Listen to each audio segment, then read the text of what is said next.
मजबूरी होय खबर पड़े ना सेट बिना जावाए वो उंगो बिना आवाए वो केनी मजबूरी होय खबर पड़े ना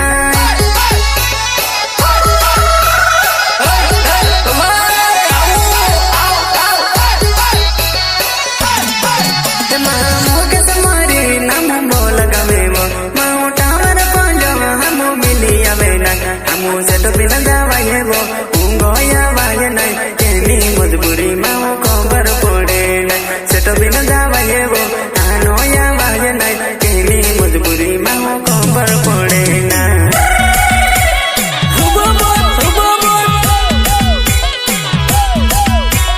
राहुल पेली मिले अब तक बारी वाना लगनो हम सुध जत बारी तू नो मुका कुमा करो एक दुकान रेसिपी जोड़े मेरी प्रस्तुत करे थे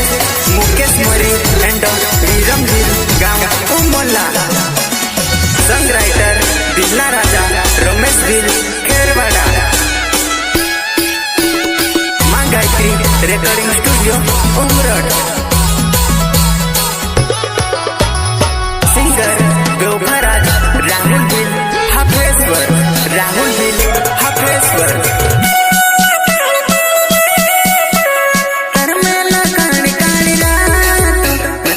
नथी वातो थती तारा वगर मारी जिंदगी अधूरी तारा वगर मारी जिंदगी अधूरी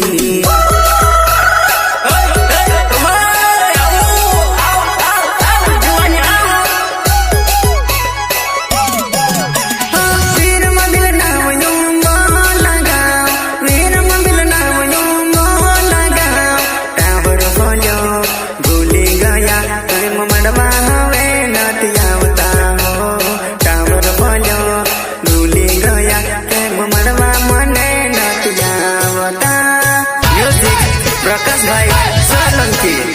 मिक्सिंग दिनेश भाई सोलंकी।